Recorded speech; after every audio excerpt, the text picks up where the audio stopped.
Hoy venimos a hablar de una historia muy interesante. Tenemos aquí a un gran emprendedor de México, que ha estado en Ruanda, Bután, Brasil, México, fundador de Pizza. Pizza es una cadena de pizzerías. Nosotros siempre nos hemos definido como una plataforma de empoderamiento social disfrazada como pizzería. Nacimos con un mantra, ¿no? Que es que la inclusión tiene que ser más extrema que la discriminación. Alex, ¿cuál ha sido tu mejor idea? O sea, la idea que cuando la dijiste es brutal y luego cuando la ejecutaste dijiste, vaya cagada. Creo que toda la carrera humana es una carrera de relevos. Hay que tomar lo que funciona de lo que varios brillantes han hecho y moverlo en una dirección que no se ha movido antes. Y eso termina siendo profundamente transformador, ¿no? ¿Dónde quieres que vaya Pizza ahora? ¿Cómo es la creatividad dentro de la cocina? ¿Cuál ha sido el mayor bien que has hecho en tu vida? Hola, hola, bienvenidos un día más a Punto y Seguido. Aquí estamos hoy en Ciudad de México en un episodio muy interesante que os vamos a contar. Como sabéis, Punto y Seguido, el podcast de iGeneris en el que nos gusta hablar de innovación y el impacto que esta tiene en las personas, en la sociedad, en las organizaciones y en toda la gente que está detrás de las bambalinas. Hoy estamos otra vez con Tomás. ¿Qué tal, Tommy? ¿Cómo estás? Hola, Miguel, ¿qué tal? Pues hoy venimos a hablar de una historia muy interesante. Tenemos aquí a un gran emprendedor de México, pero vamos a empezar en un país un poco más lejano. Vamos a empezar en un país de Asia en el que la educación es gratis para todos los ciudadanos hasta la universidad, ¿no? Porque es un país que no solo enseña las materias tradicionales, sino que también enseña desarrollo social, enseña integración cultural, enseña valores y tradiciones, ¿no? de la cultura de la región. Y ese país es Bután, que además de medir los resultados con el Producto Interior Bruto, tiene un índice de felicidad nacional bruta, ¿no? Y ahí en ese país precisamente tuvo una buena estancia, inició sus primeros pasos profesionales nuestro emprendedor de hoy, ¿no? Alex, bienvenido y vamos, con muchas ganas de escuchar tu historia de Bután, por donde empezamos y por supuesto todo lo demás que tienes que contarnos. Gracias, Tommy, gracias, Miguel, y todos por el espacio y por la invitación. Pues Bután es toda una cosa muy espectacular. Como bien mencionas, a ver, yo llegué ahí porque convencí a un amigo mío, mi mejor amigo, que él estaba haciendo su doctorado en psicología positiva. Y le dije, oye, vamos a tratar de convencer al gobierno de que usen las herramientas de psicología positiva, que es la parte de la psicología que mide el bienestar. Vamos a convencer al gobierno de que pueda medir bienestar y no solamente felicidad, ¿no? Esto que mencionaste, el Producto Interno de la Felicidad. Entonces nos fuimos 2 mexas en moto a levantar el primer estudio multidimensional base de la juventud butanesa, para enseñarle al gobierno, mira, este es el snapshot, así es como está la población, y sacamos un estudio. Espera. A ver. O sea, ¿cómo lías a tu amigo? Porque la idea es buena, pero tu amigo, o sea, le dices, agarra la moto, sí, o sea, y vamos a Bután, pero ¿desde dónde? O sea, yo tenía que hacer una práctica, pues un field practice, ¿no? Que era una práctica en el campo entre el primer y segundo año de la maestría. ¿Vale? Y normalmente te mandaban, porque era un programa que está muy diseñado tras este sistema de los Millennium Villages, ¿no? De los, para lograr los objetivos de desarrollo sostenible. Entonces todos los estudiantes se iban a donde ya tenían establecidos estas operaciones. Y yo siempre pues estaba muy fascinado por Bután. O sea, dije que ¿quién se atreve a medir la felicidad de sus habitantes? Me parece algo brutalmente revolucionario. Y yo empujé para que yo pudiera hacer mi práctica en Bután. Y para armarme un poquito más de fuerza, pues dije, ¿cómo hago que sea una propuesta muy... Que se pueda justificar la aventura, ¿no? Y entonces mi mejor amigo estaba haciendo su doctorado en psicología positiva y ahí le dije, oye, y pues tú le dices a tu universidad que yo voy a hacer la parte de desarrollo, tú vas a hacer la parte de política pública, unimos esfuerzos y que se haga o sea, que se convierta en tu tesis. Y yo hago la parte nada más práctica ahí contigo los 3 meses. Y pues no sé cómo lo logramos. Nos financiaron, nos pagaron todo y nos fuimos a Bután a hacer exactamente eso. Qué buenísimo. Y lo que estabas contando, ¿no? En Bután, allí, ¿qué es lo que montáis? Sí, entonces ahí hice 2 cosas. La primera hicimos esta primera medición de bienestar multidimensional en la juventud butanesa. O sea, llegamos a 30,000 respuestas de esta encuesta que hicimos, 2 mexicanos en moto, y digo, para la población que son 2 millones de personas y de ese gramo de edad fue estadísticamente muy significativo. Y sacamos la información y le enseñamos al gobierno. Le dijimos, mira, así están los jóvenes de edades 12 a 18 en estas áreas, ¿no? Las 5 áreas que la psicología positiva evalúa, y no están tan bien como a ti te gustaría que estén. Entonces, ¿por qué no diseñamos intervenciones? Ahí ya donde la parte de la política pública y de la intervención de desarrollo. ¿Por qué no diseñamos intervenciones a nivel Secretaría de Educación, escuela pública, para alimentar esos índices y que sea la tesis, el estudio de mi cuate? Entonces, nosotros hicimos el primer estudio tiempo cero y él regresó en un año a hacer la primera medición y después en año 2 y en año 3 y fuimos viendo ese levantamiento. Y eso fue pues algo que me llevé hasta, digo, ya sé que vamos a hablar de eso, pero en un futuro les platicaré de cómo es que eso se fue metiendo a lo que hice en Brasil y a lo que hice en México con Pixa. Eso es. Nada, increíble. Por terminar la presentación, ¿no? Un emprendedor que ha estado en Ruanda, Bután, Brasil, México, fundador de Pixa, cofundador, ¿no? De grandes emprendedores sociales del país. Bueno, bienvenido, Alex, ahora sí. Vamos, gracias, con muchas ganas de escucharte, y es que ya nos hemos metido con Bután de lleno, Totalmente. pero es que queremos escuchar todas las historias, ¿no? De hecho, bueno, si nos puedes contar un poquito de Pixa, que yo creo que es una historia que nos gusta mucho, ¿no? Personalmente en Ingenieris nos vemos muy cerca, ¿no? Y sabemos el impacto que tiene, aparte de ser un buen restaurante para visitar todos los que estén en Ciudad de México. Cuéntanos un poquito por ahí. Pues Pixa, nosotros nacimos con un mantra, ¿no? Que es que la inclusión tiene que ser más extrema que la discriminación. Entonces nacimos para tratar de ayudar a resolver una problemática social muy grande en México, que es que el 70% de la población vive en un perfil de abandono social. Es decir, que no tienen acceso a una de las como necesidades básicas: vivienda, salud, educación. Y solamente el 30% de ese 70% tiene movilidad social a lo largo de su vida, que puede vivir o salir de ese estado, ¿no? Y eso afecta desproporcionalmente a la juventud. Claro. Entonces la gente no termina en este estado, nace en este estado, ¿no? Entonces, viendo esa problemática, me doy cuenta que, pues, obviamente el perfil son jóvenes que viven en situación de calle, que tienen abandono familiar, rezago educativo, historial criminal, historial de dependencia de drogas, migrantes, refugiados, deportados. Digo, ¿qué podemos hacer para darle una salida a estos jóvenes? Y después de hacer un estudio, me doy cuenta que necesitan 3 cosas, obviamente muchas más, pero 3 cosas accionables: un trabajo, una inclusión multidimensional y empoderamiento, ¿no? Y entonces, pues, lanzo Pixa, y Pixa es una cadena de pizzerías, ¿no? Nosotros siempre nos hemos definido como una plataforma de empoderamiento social disfrazada como pizzería, donde hicimos 2 cosas muy padres. Una es, creamos la primera y única pizza hecha de maíz azul del mundo, con ingredientes 100% mexicanos. Entonces, una como revolución gastronómica creativa e interesante. Y 2, pues decidimos contratar y empoderar exclusivamente a jóvenes en ese perfil, que cumplieran por lo menos con esas dos de esas 6 características que les mencioné. Y pues bueno, de vista para atrás, pues también veíamos que el ecosistema de poblaciones callejeras tenía un gran problema, que era: todos los expertos estaban trabajando en prevención, en rescate, en rehabilitación, y nadie estaba trabajando en inclusión. Entonces teníamos un sistema roto donde no había salida de los albergues, porque nadie levantaba la mano a decir, yo tomo este talento. Entonces, pues siendo fieles a ese mantra, construimos esta cadena, y eso es lo que hacemos: incluir, empoderar y ayudarlos desde que entran del albergue a salir a su propio departamento en 12 meses. A mí me gusta mucho cuando te escuchas explicarlo cuál es el proceso, ¿no? El ciclo de vida de una persona, ¿no? Dentro de Pixa, no del empleado, ¿no? Porque, como decías, no solo es darle trabajo, sino una formación, un acompañamiento hasta que se gradúan, ¿no? Exacto. Cuéntanos así rápidamente cómo es ese proceso. Pues lo llamamos la ruta del cambio. Y es un proceso que dura aproximadamente 12 meses, porque es un programa completamente personalizado, pero en promedio dura 12 meses. Y tiene 3 pilares. El primer pilar es desarrollo profesional. Entonces, todos son colaboradores formales de Pixa y pasan por un programa rotativo donde aprenden de todas las áreas de la empresa. ¿Vale? Y el primer objetivo del pilar 1, el objetivo final del pilar 1 es que lleguen a ser encargados de una sucursal. Es decir, tienen el máximo nivel de responsabilidad, control de caja, llave en mano, de todo, para que ellos sepan que pueden con un establecimiento, ¿no? Y llegar a esa transformación en ese poco tiempo.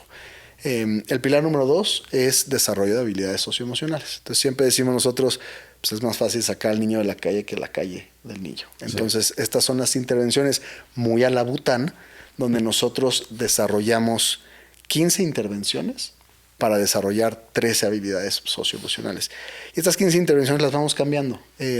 Son cosas que nos hemos inventado, que sacamos de la psicología positiva, de la neurociencia, del coaching, de cosas que se les ocurren a ellos. ¿Qué es una intervención, Alex? O sea, ponos un ejemplo de una concreta para entender. Por ejemplo, tenemos un semáforo emocional donde rojo es que estás en alerta, amarillo es que estás más o menos y verde es que te sientes bien. Entonces todos los colaboradores antes de empezar su jornada laboral ponen su nombre junto al color que representa el estado emocional en el que están.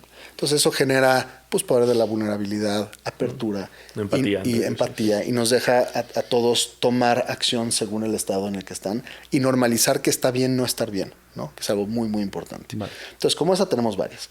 Y lo que hacemos es esta medición de bienestar multidimensional usando las herramientas de psicología positiva que usé en Bután, que aprendí en Bután, con ellos. En tiempo 0, tiempo 1, cuando se gradúan y los comparamos contra ellos mismos, contra el promedio nacional en México, en Colombia, en los países y contra otras generaciones.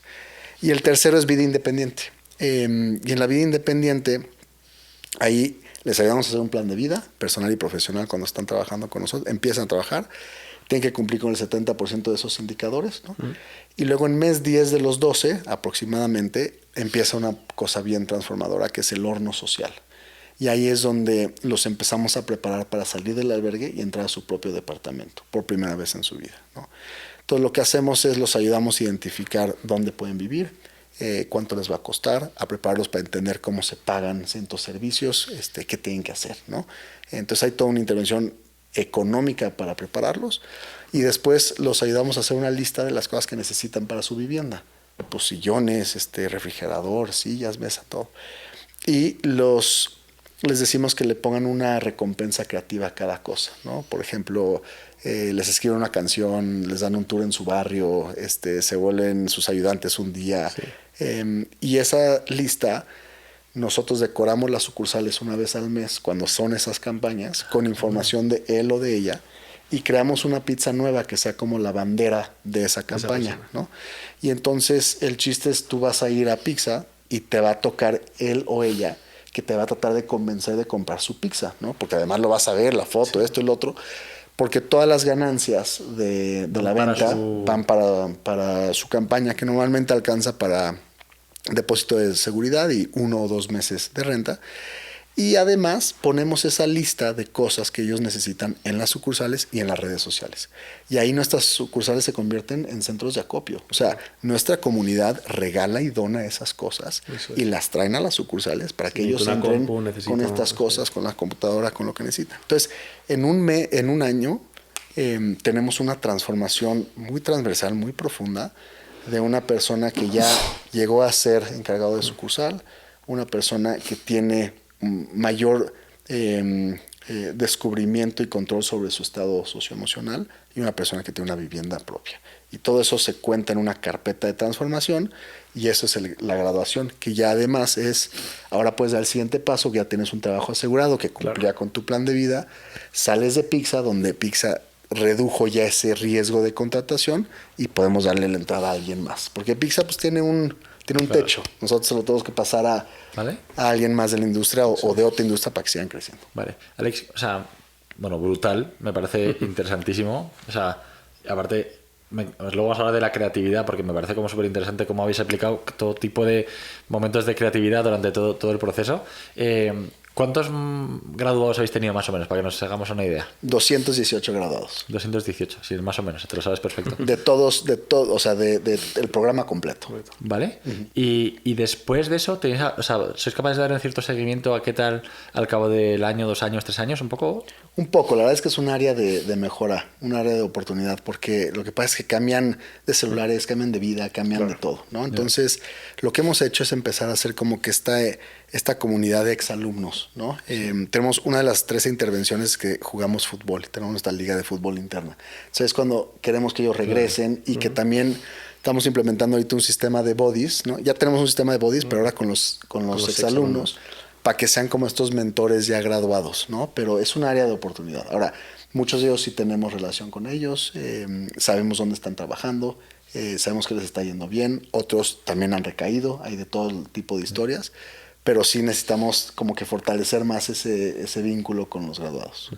Pero vamos, una historia apasionante, ¿eh? Sí, sí, es increíble la transformación porque es muy poco tiempo, ¿no? Y yo creo que es resultado de atreverse a hacer las cosas de esa manera Exacto. tan radical, ¿no? O sea, nosotros, yo siempre digo, cualquier organización puede generar una oportunidad de empleo para una persona en un perfil de abandono. Nosotros hicimos exclusivamente todo. A ver, Yeah. no lo tienen que hacer tan intenso como nosotros. Pero entre eso, 1 y 100, ¿no? Entre 1 y 100. Y eso es lo que nos permite a nosotros que construimos este Disneylandia, que es pues un espacio completamente nuevo, donde se puede vivir, respirar, sentir el empoderamiento en todos lados, porque somos así de deliberados y atascados con el empoderamiento, ¿no? ¿Y el cliente que va a vuestros restaurantes sabe que esto es así? ¿O es un restaurante que a ojos del cliente no lo saben? O sea, digo, en general la gente va y alucina y dice, madre mía, ¿esto qué era? ¿O solamente va gente que quiere como echar un cable? Pues hay dos tipos de clientes. El cliente que le encanta mi pizza y el cliente que le encanta mi pizza y mi impacto, ¿no? Nuestro trabajo, yo creo que el gancho de Pizza siempre ha sido ven por el alimento, ¿no? Ven Sí. a tener, ¿por qué? Porque somos egoístas en naturaleza, porque estamos tratando de resolver una problemática personal y yo sabía que la conciencia sale muy cara y tiene un mercado muy chico. Entonces dije, yo me los voy a ganar por la panza. Eso es. Y ya Todo el mundo entrando... tiene que comer y a la gente le gusta la pizza. Exacto. Total. Vengan Y con acá. la tripa llena, a lo Y mejor. ya ahí yo te evangelizo. ¿Por qué? Porque los agentes de cambio, así les llamamos, ellos son los que te van a atender. Entonces ellos en su protocolo de servicio te cuentan de su historia. Tenemos información en las sucursales que cuentan esto, el menú. Entonces ya te hacemos una intervención, ¿no? Un inception para que tú puedas entonces Vale. Entonces lo que va a producir la lealtad de los clientes, yo creo que ya es el tema del impacto y el producto, obviamente. Pero el gancho inicial, yo creo que es esa curiosidad de probar esta pizza de maíz azul, ¿no? Y también hay gente que entra solamente por el impacto, pero lo curioso es que en pizza no puedes generar impacto si no comes. Entonces, por eso es que finalmente te va a tener que gustar la pizza, ¿no? Total. Y ahí, Alex, vamos, centrándonos, ¿no? en esa entrada de los clientes, ¿no? A través de la pizza, a través del alimento. ¿Por qué maíz de base azul? ¿Por qué solo ingredientes mexicanos? ¿Cómo se combinan esos ingredientes mexicanos? ¿Cómo es la creatividad dentro de la cocina de pizza? Pues la verdad es que la idea de la pizza se me ocurrió antes de lo de la plataforma de empoderamiento social. Y como fue estando en Nueva York con uno de mis mejores amigos, y estábamos los dos haciendo lo que los mexicanos o cualquier persona fuera de su país hace, que es extrañar la comida de tu país, ¿no? Y estábamos soñando con los guaraches de maíz azul. Y los guaraches pues, son grandes, hechos de maíz azul, y llevan pues chapulines y chicharrón verde y rojo. Y entonces yo, empecé a hablar de esto y yo creo que la idea del guarache se me hizo más grande en la cabeza y dije, qué raro que no existe una pizza de maíz azul, seguramente no es posible. Y le empecé a decir, pues en vez de que se llame pizza, que se llame pizza, porque así es como el mexicano le dice a la pizza, y en vez de que tenga pepperoni, que tenga chicharrón prensado y lo mexicano. Y empecé como a idearme en la mente por glotón extrañar mi comida, un platillo nuevo, que no tenía idea si era posible o no, ¿no? Porque yo nunca lo había visto. Y ya después se me ocurrió la parte de la plataforma de empoderamiento, porque como parte de mi maestría, tomé un curso que era una clase de storytelling, bueno, de periodismo. Y ahí el maestro nos dijo, yo les voy a dar 4 herramientas de storytelling, pero para eso necesito que salgan a la ciudad de Nueva York y que encuentren a una persona que les interese mucho contar su historia, ¿no? Porque se van a convertir en la sombra de esta persona durante 4 meses. Entonces, algo que no los aburra, que los apasione, y yo les ayudo a contar su historia. Y ahí resucitó en mí una memoria previa de trabajo caritativo que yo hacía con mi mamá, que ella me llevaba mucho a visitar a los niños huérfanos en los albergues de la Madre Teresa de Calcuta, de niño. Entonces, de niño, la verdad es que no juzgas, simplemente ves una realidad distinta y tratas de participar.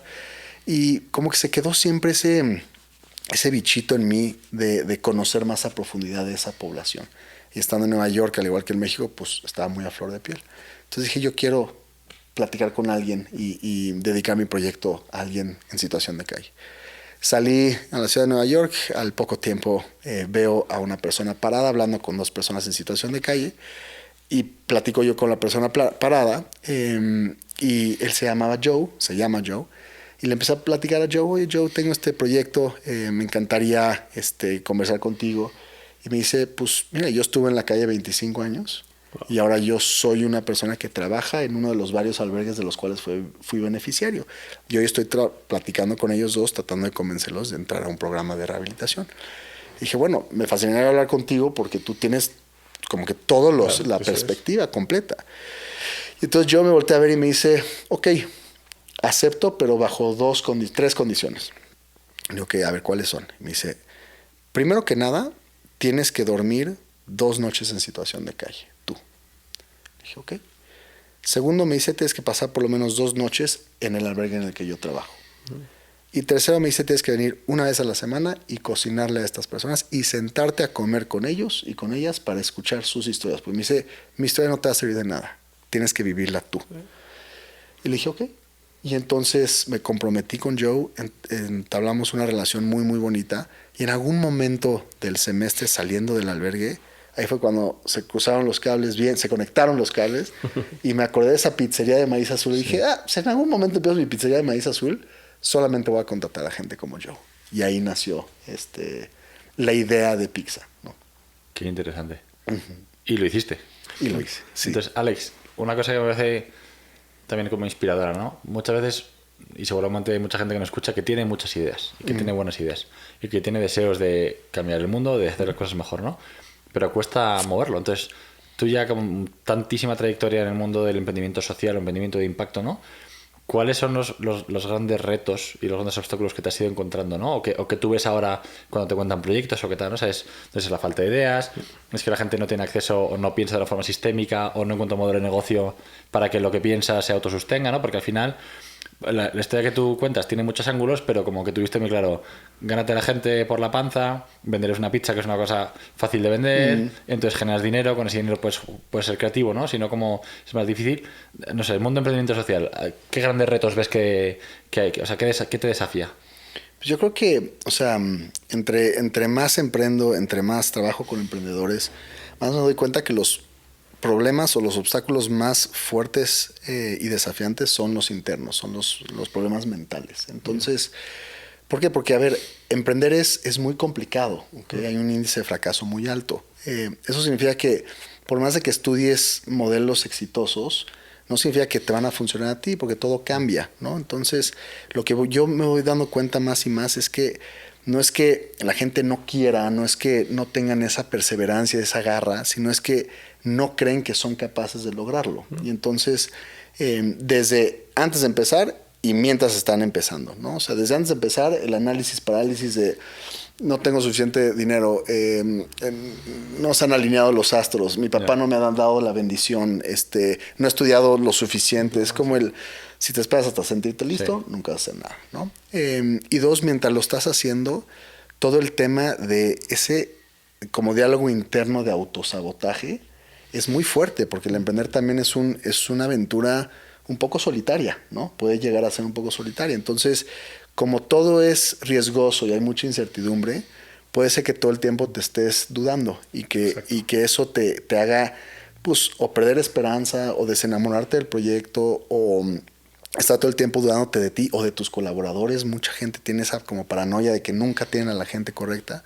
Entonces, yo he visto que son los desafíos, son esas derrotas internas que pueden ser millones y que son invisibles y que hacen un daño profundo. Entonces, esas son las que, si te concientizas de esas antes de empezar, lo demás, pues, como tampoco lo puedes controlar, por lo menos va a ser mucho más placentero el viaje. Sí. Y, oye, ¿y cómo se trabaja eso? Quiero decir, porque hoy en día, o sea, depende un poco del sector y del entorno, ¿no? Pero si quieres emprender, como que cursos de emprendimiento y cursos básicos, desde el Business Model Canvas en adelante, los que quieras, ¿no? Los que quieras. Historias inspiradoras de Netflix y tal, las que quieras, ¿no? Pero ¿cómo, o sea, hay alguna herramienta que conozcas o que recomiendes, o algún curso o alguien a quien seguir, o cómo trabajas el autosabotaje, la autoconcienciación, o sea, llámalo X? Sí, yo creo que, o sea, las herramientas que necesitas para sobrevivir y vivir bien en la vida son las mismas que necesitas para sobrevivir y vivir bien en el emprendimiento. ¿Y por qué hago este paralelismo de lo que es como el existencialismo y el emprendimiento? Porque en ambos casos, o sea, en la vida te tiraron aquí, no sabes de dónde vienes, qué haces aquí, cuándo te vas. Es navegar un mundo de altísimo riesgo y altísima incertidumbre, donde no hay manual de operación. la gran mayoría del tiempo no sabes lo que estás haciendo y tienes que ir haciendo experimentos, hipótesis, ir descubriendo tu camino. Bueno, el emprendimiento es exactamente lo mismo. Entonces, para ser un mejor emprendedor, tienes que ser un mejor ser humano. Y a lo que me refiero con eso es, tienes que salir de tu zona de confort. Tienes que priorizar tu autodescubrimiento. Tienes que querer destriparte existencialmente, conocerte y ver quién eres en diferentes situaciones. Y eso es lo que va forjando una actitud, una mentalidad que se vuelve antibalas, que se vuelve resiliente, que se vuelve a base de esperanza, porque realmente son las mismas herramientas las que necesitamos. Y pues en la vida necesitas un propósito que te ayude y que te impulse. Y normalmente es un propósito trascendental. Si es creer en Dios, si es creer en una fuerza superior, si es creer en ti mismo, lo que quieras, pero es algo que te ancla y que al mismo tiempo te inspira. Y en tu emprendimiento igual. Wow. Tienes que tener una misión que sea suficientemente trascendental, que te impulse y que te siga sosteniendo. Entonces, la verdad, el estudiarte a ti como ser humano y hacer esa reflexión de los grandes para qué de tu vida son las herramientas que te van a ayudar a navegar el riesgo y la incertidumbre con los grandes para qué claros de tu emprendimiento. Wow. Qué interesante escucharte, Alex, porque, como decía Miguel, anda que no hay cursos ahí fuera y cuántos hablarán de que si tu proyecto, que si esta metodología y qué pocos hablarán, ¿no? O escucharte a ti de la persona, ¿no? De cómo eres tú, claro. De qué retos, de qué misión tienes, ¿no? Tú personalmente y esa ambición para lograrlo, vamos. Me encanta y me inspira, ¿no? Ya sabes que nos inspiras mucho desde hace tiempo, pero vamos, en este momento también lo estás haciendo, ¿no? Te quería preguntar por el emprendimiento social, ¿no? Porque sé que estás muy cerca de este ecosistema en México, que hablas de los 10 mandamientos del emprendedor social, ¿no? Que te hemos escuchado y te hemos leído. ¿Cuáles son para ti las claves, ¿no? Para ya no solo unir emprendimientos, sino que encima tenga ese trasfondo, ¿no? O sea, que trascienda, ¿no? Que llegue a hacer ese impacto. Cuéntanos un poquito. Pues sí, yo creo que, o sea, el primer mandamiento es muy conectado a esto que les acabo de platicar, que es encuentra tu gran para qué, ¿no? Y ojo que no dije por qué. Un por qué es racional y un para qué es existencial. Si ahorita agarras un cuarto de emprendedores y les preguntas a todos por qué vas a emprender, todos te van a gritar así su business plan derechito, ¿no? El problema es grande, esta solución es una gran oportunidad de mercado, es un trade, lo que mi papá me dijo que hacía toda la vida, en fin, las justificaciones racionales las tenemos a flor de piel. Le preguntas a ese mismo grupo, ¿y para qué vas a emprender? Y forzosamente hay un silencio, porque la pregunta te hace hacer una introspección, decir, ¿y para qué lo estoy haciendo? ¿No? Y esto no es fácil. ¿Por qué? Porque nuestra naturaleza es que estamos prediseñados a operar desde la inercia. Nuestro cerebro recibe 11 millones de estímulos por segundo y no tiene el poder para procesar todo eso. Entonces, mucho de lo que hacemos lo pasa a un inconsciente autómaton. Entonces, es nadar contra corriente, vivir desde un estado de conciencia y no de inercia. Entonces, esas preguntas son las que te ayudan y cada vez que haces la pregunta otra vez, te vas a mayor y mayor profundidad. Y tener tu para qué claro. Yo siempre quoteo aquí a Nietzsche que decía, quien tenga un para qué sobrellevará cualquier cómo. O sea, esa es la luz que va a terminar alumbrando todo este ecosistema de oscuridad que es emprender o que es vivir, ¿no? Y por oscuridad no me refiero a lo negativo, sino que pues falta ver, no hay claridad. Exacto. Entonces necesitas tener tu para qué claro. Y para encontrar tu para qué, prioriza todo tu descubrimiento, sal de tu zona de confort, porque no es algo que puedes pedir por Amazon, o sea, tienes que preparar un terreno fértil para que surjan esos grandes para qué, porque cada uno de ustedes, de nosotros, somos únicos y tenemos un genio único y lo que necesita el mundo es que podamos plasmarlo, sea en un negocio o en un proyecto de vida, ¿no? Y para eso hay que descubrirnos. Entonces, el primero es encuentra tu gran para qué. Alex, perdona que te interrumpo, pero es que me parece chulísimo. Como me imagino que has hecho esta pregunta muchas veces, ¿hay algún para qué que te haya contado alguien que te haya sorprendido? En plan, wow, o sea, no sé, alguien que te va a montar una fintech que parece un tiburón, ¿no? Y luego le empiezas a interrogar y resulta que el para qué es una cosa como, ¿no? Como mucho más profunda o así. Sí, un para qué que siempre me ha transformado es el para servir a mi prójimo y para honrar a mi creador.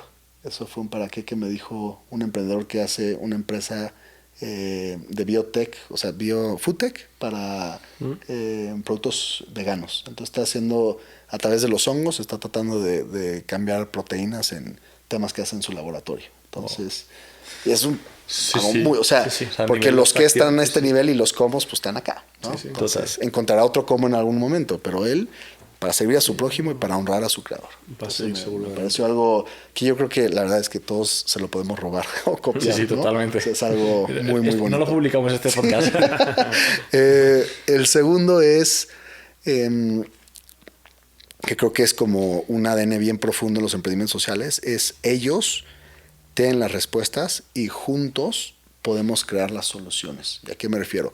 Ellos son los beneficiarios, ellos son los clientes. Entonces, hay que preguntarles directamente qué es lo que quieren, ¿no? Muchas veces, yo he visto muchos proyectos de emprendimiento social fallar porque uno asume que sabe lo que ellos necesitan. Y ni les preguntamos, ni los dignificamos con decirles, oye, esto es lo que quieres, esto es lo que necesitas. Entonces, hay que acordarnos que ellos tienen las respuestas. Ellos saben cuáles son los problemas que nos afligen, hay que preguntarles. Y agarras esas respuestas y gracias a que nosotros no participamos en esa misma problemática, que quizá tuvimos el privilegio de tener otras oportunidades educativas, lo que sea, lo metemos a nuestro funnel de propio conocimiento y luego codiseñamos una solución, ¿no? Entonces, ese proceso es la forma en la que se deberían de implementar las intervenciones sociales. Ellos los significamos como protagónicos del conocimiento, el insight, lo metemos a nuestro funnel y codiseñamos una solución que ya viene pues prevalidada porque está basada en su conocimiento.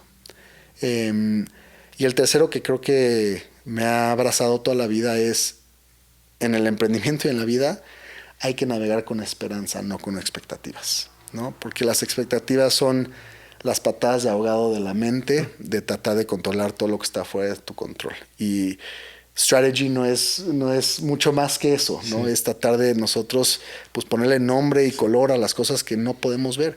Bueno, hay que hacer ese trabajo porque es importantísimo, pero hay que soltarlo también y decir, además de eso, voy a escoger navegar con esperanza, ¿no? Y hay como mi palabra favorita en la vida es pronoia, y pronoia es la antítesis de paranoia. Paranoia es asegurar que el mundo conspira en tu contra. Pronoia es asegurar que el mundo conspira a tu favor. Entonces creo que el emprendedor, el ser humano, necesita mucha pronoia. Y para eso hay que navegar con esperanza, ¿no? Y hay que decir, aunque no lo pueda ver, aunque no lo pueda entender, hago todo lo que tengo que hacer, hago el trabajo, lo analizo y suelto. Y navego con esperanza. Oye, y en este segundo pilar que comentabas, ¿no?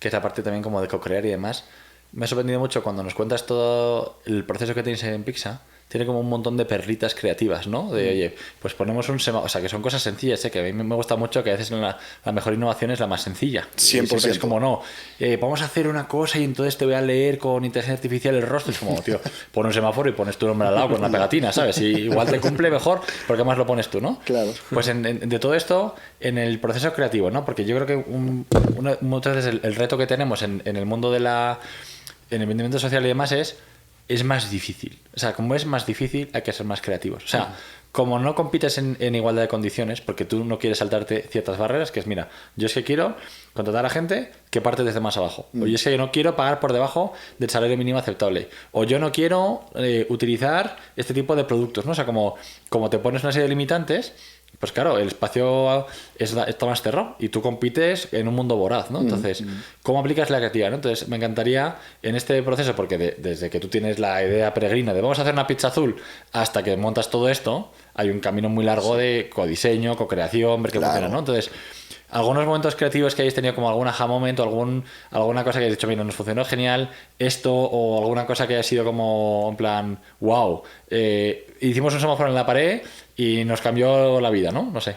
Sí, de hecho, tuvimos fue un fuck up tremendo al principio, ¿no? Y era un proceso increíblemente creativo que falló porque estaba demasiado creativo. ¿Vale? ¿Sabes? Mucho a lo que tú acabas de decir que creo que lo más transformador siempre es lo más sencillo, ¿no? ¿Por qué? Porque nosotros solitos nos perdemos en un bosque de nuestra propia creación. Pero bueno, creamos una pulsera y en esa pulsera era o sea, la ruta del cambio que les platiqué, antes era una pulsera. Y esa pulsera tenía los siguientes pasos. Primero, tenía 5 iconitos de rebanadas de pizza. Entonces, el proceso empezaba con yo regalarles rebanadas de pizzas a personas en situación de calle. Entonces era ir a darles pizzas a personas en situación de calle. Y cada vez que recibían una, yo les perforaba el iconito en su pulsera.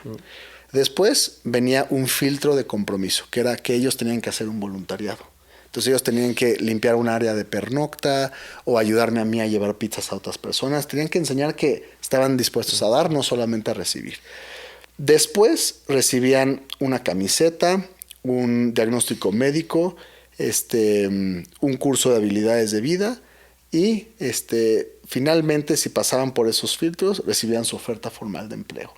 Entonces, mi intención era, yo pensaba que podía yo ir directamente a situación de calle y a esa población traérmela a trabajar a mi restaurante. Ese era el ideal, ¿no? Y que este sistema me iba a ayudar a medir, a traquear y a todo, ¿no? Tenemos la pulsera, con la pulsera. Y le metí muchas cosas sin poder. Bueno, ¿qué pasó? Pues esta es una población itinerante, entonces se mueve, ¿no? Entonces, bueno, pues yo llegaba una semana acá, llegaba al mismo punto y pues ya no estaba la misma población, ¿no? Y luego llegaba yo y tu pulsera, no, pues la vendí. Y el otro ya tenía perforados todos los pasos, me dice, ya estoy listo para mi trabajo. Le digo, pero ¿cómo? Si yo nada más vine una vez, o sea, es imposible que ya está. Entonces, un sistema, y entonces yo decía, y además de eso, ¿cómo me iba yo a poder darle la oportunidad a una persona que no tenía techo, que no tenía asegurado su vivienda, su comida, en una situación tan vulnerable, ¿no? Y poderle todavía a esa persona exigir que pueda laborar de una manera correcta, ¿no? ¿Qué estaba yo pensando? Entonces, esa es una innovación súper creativa que dije, esto va a ser sumamente disruptivo. Y nada, falló en nuestra cara, explotó y dijimos, a ver, vamos a rearmar el rompecabezas, vamos con los aliados que llevan años trabajando con esta población. Gente que sabe, ¿no? Vamos directo al albergue, que ellos nos digan quiénes son los que ya pasaron por un proceso que, primero que nada, levantaron la mano y dijeron, yo quiero salir de esta situación, y a ellos le damos una oportunidad. Ahora, pero entonces, me encanta como la audacia de probar cosas y luego la humildad también, porque muchas veces, o sea, a veces es una especie de arma de doble filo, es como la audacia de probar cosas que nadie ha probado, pero también la humildad de a veces reconocer de, oye, igual hay gente que sabe, ¿no? O sea, muchas veces en la innovación nosotros nos lo encontramos, Tomás, 1.000.000 de veces, que es gente que es como, no, es que los corporativos dan asco, entonces esto yo lo voy a hacer así, y vas al hombre, es como, aquí hay gente que lleva 150 años haciendo esto, también tengamos humildad de ver si algo de lo que hacen tiene sentido, porque a veces sí. Entonces, como que a veces está bien probar las dos cosas y acabas en un equilibrio que es, oye, tomo parte de lo que vosotros sabéis hacer, pero luego como un modelo diferente, ¿no? O sea, como que también me parece una cosa... Creo que es bien importante porque, o sea, yo he vivido eso que mencionas. Creo que los grandes aprendizajes es justo que no tienes que reinventar el hilo negro. Y yo he aprendido este quote de Newton que dice, o sea, hay que pararse sobre los hombros. O sea, si vi más lejos es porque me paré sobre los hombros de los gigantes. Y creo que toda la carrera humana es una carrera de relevos. Y lo que nos toca es, tú me pasas a mí la batuta o la estafeta, yo te la paso a ti.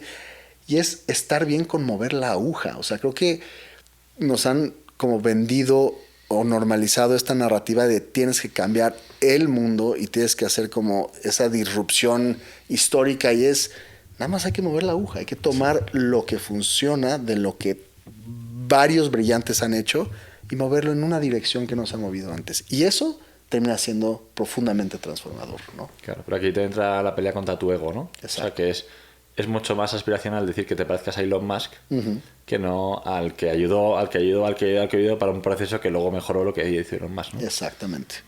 Es una batalla de ego interna, pero esa es la realidad. Y creo que la realidad que sana al emprendedor y que además sana al mundo.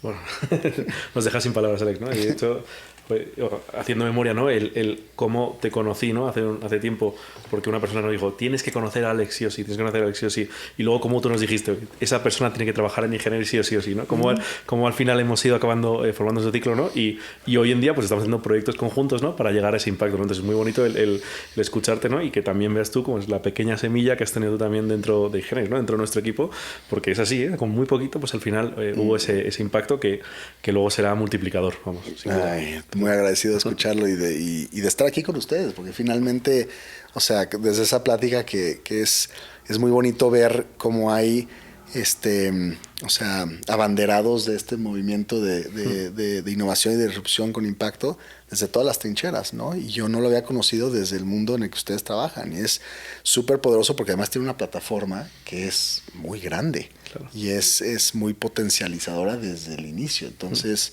¿no? Yo los admiro y les agradezco a ustedes por también esa valentía, ¿no? Porque están cambiando la narrativa de adentro del juego. Mira, mamá, hay una persona que me admira. Alex, ¿dónde quieres que vaya Pizza ahora? O sea, digo, ¿has conseguido montar esto? ¿Es una realidad? Digo, que vitalmente a ti te gustaría como que esto escale en número de restaurantes para que en vez de ser 218 sean 2180. ¿Te gustaría ir a otros lados del mundo? ¿Te gustaría que, como, que ese modelo formativo se extrapole a otras cosas? ¿No? O sea, un poco, ¿qué planes tenéis? Todo eso, todo lo que acabas de mencionar, Y mucho nos más. encantaría. Sí. Ahorita, la dirección de crecimiento es, queremos dividir el impacto del producto. Ahorita te voy a explicar a qué me refiero con eso, para que podamos expandir ambas partes mejor. Entonces, ahorita, bueno, como se concibió Pizza originalmente, el producto y el impacto tenían que ir juntos en una sola casa que se llamaba una sucursal de pizza, ¿no? Y como bien sabemos, la industria de restauración pues, ha sufrido sus golpes desde la pandemia y lo sufrirá como cualquier otra. Nosotros queríamos encontrar una forma en la que lo que es Pizza, o sea, el corazón de inclusión y de empoderamiento vía un producto, pueda existir fuera de esa casa que solamente es un modelo que es sucursales. Entonces, lo que vamos a hacer ahorita es, ya tenemos una línea de negocio que es el producto congelado y sellado al alto vacío. Vale. Y ese nos permite que nosotros tengamos una central productiva mucho mayor, ¿no?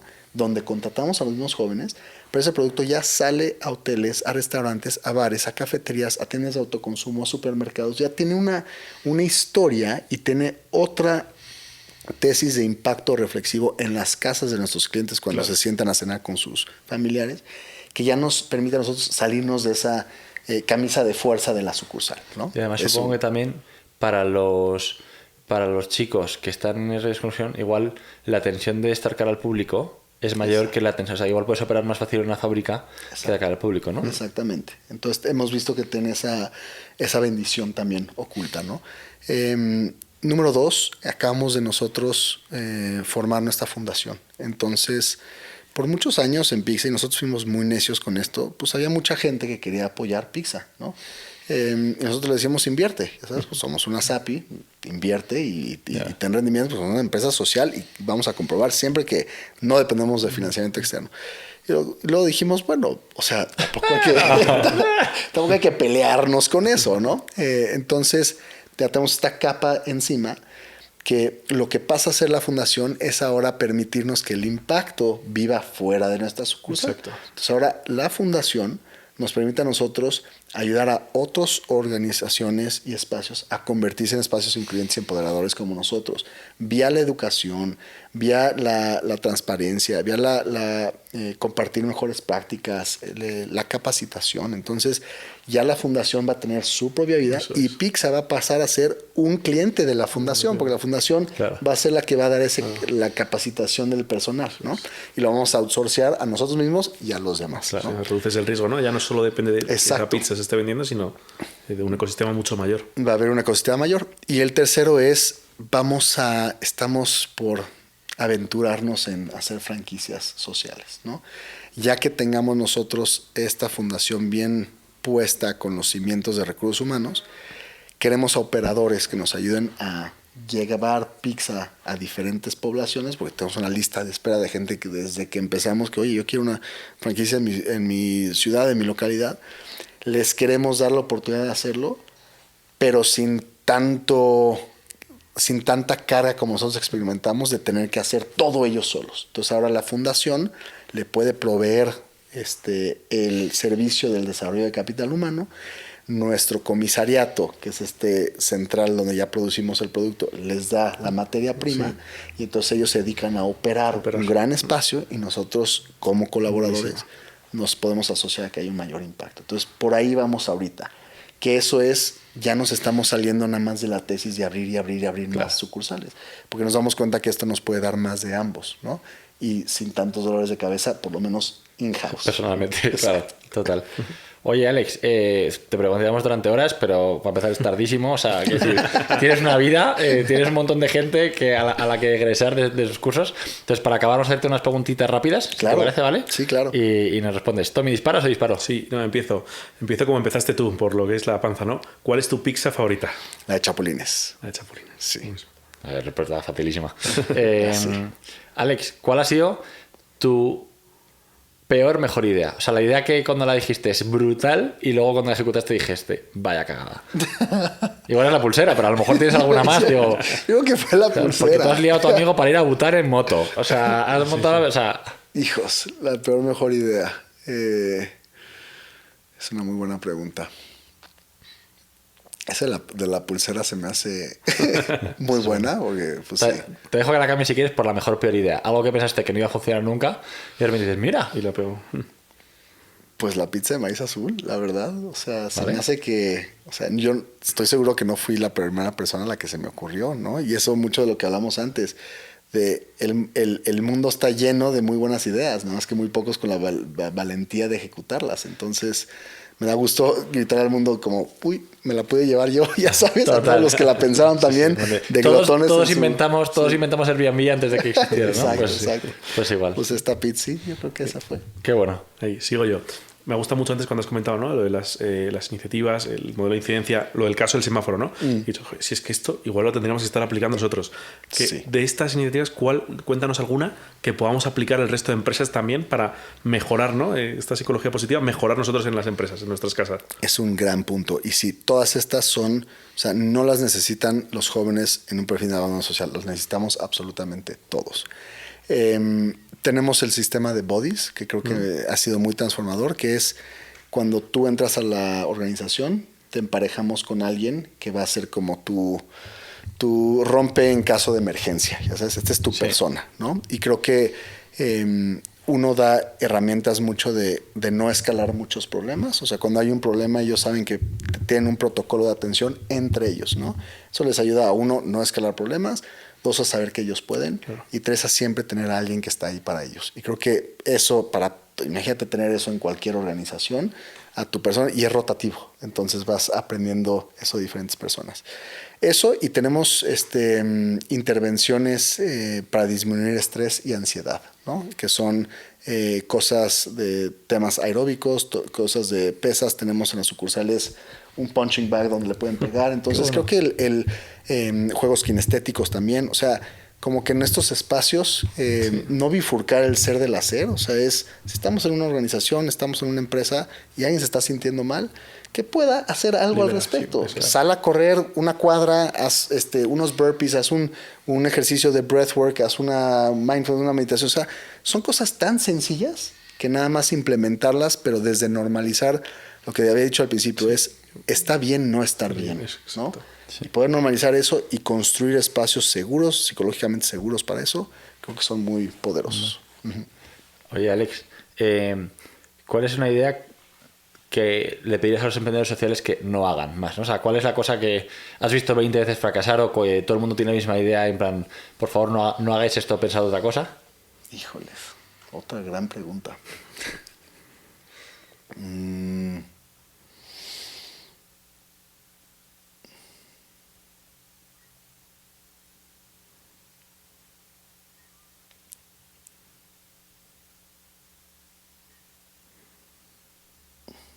No sé.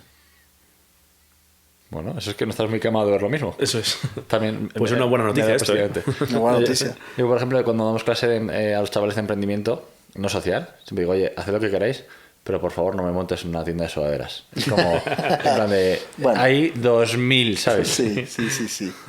Sí, la parte de las sudaderas, sí, de las camisetas, he visto demasiadas de camisetas, así, y muchas que he estado yo cercano de ellas, que han fallado, otras que sí van muy bien. Sí, o sea, yo creo que va por esa tendencia de las cosas que son ya muy obvias y muy choteadas. Mainstream, ¿no? Lo mismo de siempre. Y yo lo que sí les diría, sí, ya tengo un ejemplo, es que dejen de hacer estos como que hacks de marketing de compras uno y yo regalo uno, ¿ya sabes? Y Pizza por mucho tiempo fue confundido por eso, porque nosotros por cada 10 que vendemos, una sale a los albergues y la regalamos como herramienta de reclutamiento. Nosotros llegamos a los albergues con una pizza para sentarnos y platicar con ellos y decirles, vente a trabajar. Pero todas estas empresas que se las dan de empresas sociales por estar regalando un café o regalando una hamburguesa o regalando lo que sea, creo que ya no necesitamos suficientes de eso. Ya tenemos suficiente de eso, porque lo que ellos necesitan no nada más es esa hamburguesa o esa pizza. Necesitan todo un ecosistema atrás. Exacto. ¿no? Eso es. Entonces creo que nos estamos vendiendo muy bajo y muy accesible y muy corto el impacto, creyendo que eso es lo que va a mover la aguja. Eso creo que no va a mover la aguja. Ahí la aguja se queda. Total. Exacto. Bueno. De hecho, es interesante cuando alguna vez trabajando, ¿no?, con este ecosistema, como esa es una de las 3 categorías de emprendimiento social, y hay algunas teorías que dicen que esa no es emprendimiento social, ¿no? Que sí lo son quienes integran en la cadena de valor, aquellos que están en riesgo, como lo haces tú, que sí lo son aquellos que facilitan los productos, o lo hacen más accesible, consigues lograr un precio, o lo haces más accesible, lo haces más cercano para que el resto pueda consumir, y el que está donando una pequeña parte, pues sí, eso, por supuesto, te hace un bien, pero no es estrictamente un emprendimiento social. ¿No? Sí, yo creo que es la diferencia justo entre caridad y empoderamiento. Exacto. Pues Alex, la última pregunta y ya te dejamos tranquilo. ¿Cuál ha sido el mayor bien que has hecho en tu vida? Estar feliz. Porque yo estoy bien todo lo que yo toque, y a todo mundo a quien yo toque va a estar bien. El mayor bien que uno puede hacerle al mundo es encargarse de sí mismo, administrar su propio bienestar y ser muy deliberado y disciplinado con esa tarea, porque es una decisión, es un voto que tienes que volver a tomar todos los días de tu vida. Entonces yo creo que, o sea, lo que mayor orgullo me da en mi vida es mi actitud, y mi actitud es lo que me permite a mí ser una persona, ni voy a decir feliz, nada más que estoy bien, que tengo bienestar, y que gracias a ese bienestar puedo entonces estar bien con mi mundo, con las personas que me rodean y con lo que yo toque y se ha tocado. Qué bueno. Oye, pues Alex, muchas gracias a ti.